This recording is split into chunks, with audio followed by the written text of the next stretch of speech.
पंतप्रधान नरेंद्र मोदी यांच्या मुंबई दौऱ्यावेळी आंदोलनाच्या तयारीत असलेले काँग्रेस नेते आणि कार्यकर्त्यांची पोलिसांनी सकाळपासूनच धरपकड सुरू केली। मुंबई पोलिसांनी काँग्रेसच्या प्रमुख नेत्यांभोवती कडा पहारा ठेवून त्यांना निदर्शनासाठी बाहेर पडण्याकरता मज्जाव केला। ओएसिस फर्टिलिटीच्या तज्ञांनी आयव्हीएफ उपचार पद्धतीद्वारे 1 लाखांहून अधिक जोडप्यांना मातृत्व प्राप्तीचा आनंद दिला आहे। मोफत अपॉइंटमेंट बुक करण्यासाठी आजच संपर्क साधा। यामुळे खासदार आणि मुंबई काँग्रेसच्या प्रदेशाध्यक्षा वर्षा गायकवाड यांच्या संतापाचा पारा चांगलाच चढला। पुतळा दुर्घटनेप्रकरणी काँग्रेसने आज आंदोलनाची हाक दिली होती, मात्र आंदोलनाआधीच पोलिसांनी काँग्रेस नेत्यांना ताब्यात घेतलं। त्यानंतर शिवाजी पार्क इथल्या काँग्रेस नेत्यांनी आंदोलन केलं, तर बीकेसी येथे मोदींच्या कार्यक्रमावेळी काँग्रेस आणि भाजप कार्यकर्ते भिडले।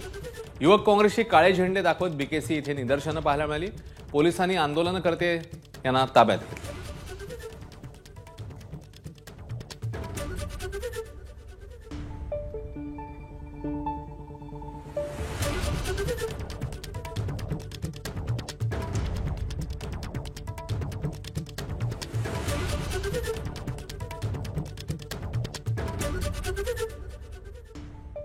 आमचं म्हणणं एवढंच आहे की याची सगळ्या प्रकारची चौकशी झाली पाहिजे आणि जो एफआयआर आहे तुम्ही इकडे तिकडे भूमिका करू शकत नाही की नवीन असं केलं।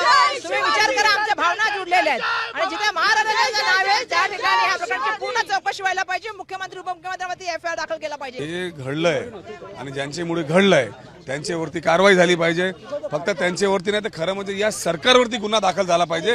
या सरकारची चुकांमुळे आजपर्यंत कधी घडला नाही, 300 वर्षामध्ये कधी घडला नाही, आता घडलेला आहे। एबीपी माझा, उघडा डोळे बघा नीट।